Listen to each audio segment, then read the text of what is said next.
اصل میں بات یہ ہے جی کہ میرا اسی موضوع پر بڑا اختلاف بھی چلتا رہا 20-25 سال سے، بلکہ اب بھی چل رہا ہے۔ تو ایک شرف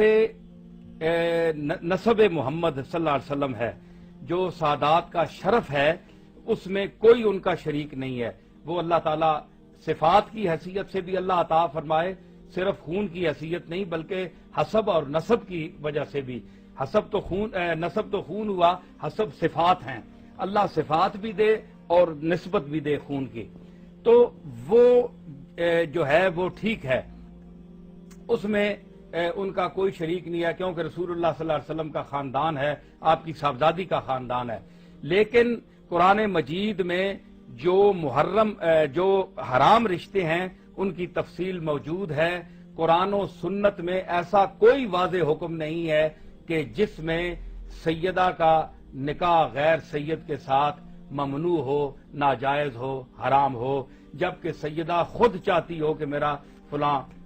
شخص سے نکاح ہو جائے، اور وہ اگر خود راضی ہے، اس کے اولیاء بھی راضی ہیں، اور اگر اولیاء نہیں بھی راضی اور خود وہ راضی ہے تو وہ حرہ مکلفہ جو ہے وہ اپنے نکاح کا خود حق رکھتی ہے، وہ کر سکتی ہے، شرعاً یہ کوئی ممنوع نہیں ہے۔ لیکن بہتر ہے سادات کے لیے کہ وہ اپنے خاندانوں میں ہی رشتہ کریں، اور بہتر ہے کہ اپنے خاندان سے باہر نہ کریں، اور اگر کوئی مجبوری ہے تو اس کے لیے جو لوگ کہتے ہیں کہ یہ شرعاً رشتہ حرام ہے، ناجائز ہے، یہ سب فراڈ ہے۔ شریعت میں بھی جانتا ہوں، اور میں ایک سید گھرانے کا فرد ہوں، لیکن میں نسب سے اوپر شریعت کو سمجھتا ہوں۔ نسب نیچے ہے، قرآن اور سنت کا مقام اوپر ہے۔ ہم سب برابر ہیں، مسلمان بھائی ہیں، اور اگر کوئی شخص اپنے طور سے کرنا چاہتا ہے تو وہ کر سکتا ہے، لیکن پھر بھی میں عرض کروں گا کہ اگر سادات کو، سیدات کو، سیدزادیوں کو رشتہ مل سکتا ہے اپنے خاندان میں تو بہتر ہے وہاں کریں، اور اگر نہیں تو جہاں وہ چاہیں، ان کی مرضی ہے، وہ کر سکتی ہیں، وہ نسب ثابت ہوگا، حلال ہوگا اور نکاح جائز ہوگا۔ اور جو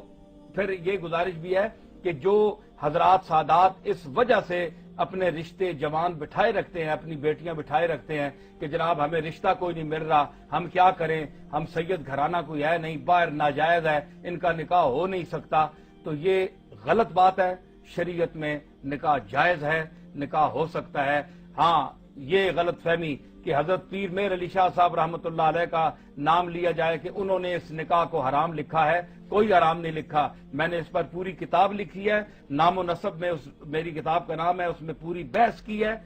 اور میں نے اس موضوع پر علماء سے کہا ہے کہ جس شخص کو اس میں شک ہے وہ مجھ سے گفتگو بھی کر سکتا ہے، میں حاضر ہوں، ٹی وی پر کر سکتا ہے، ویسے بیٹھ کے کر سکتا ہے، جس کو اختلاف ہے وہ کر سکتا ہے، اور اپنی جگہ بیٹھ کر اعتراض کرنے کا اور پھونک اور غصہ چڑھانے کا فائدہ کوئی نہیں ہے۔ تو پیر میر علی شاہ صاحب نے جو فتویٰ دیا تھا وہ اغوا کا کیس تھا۔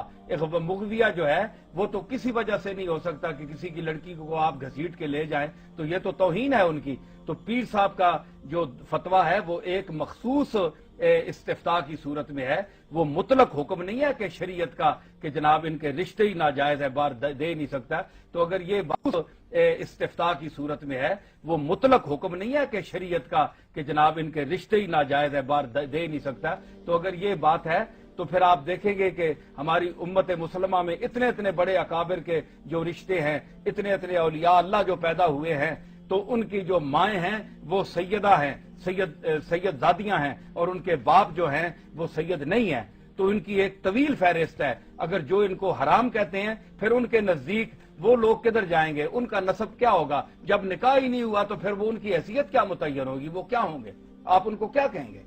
تو اتنا ظلم نہ کریں، نسب کے گھمنڈ میں آپ شریعت کو نہ ٹھکرائیں۔ میں اس پر ایک شعر عرض کیا تھا کہ ٹکر نہ لے نبی کی شریعت سے ہوش کر، دوزخ میں جھونکتی ہے یہ ٹھوکر لگی ہوئی۔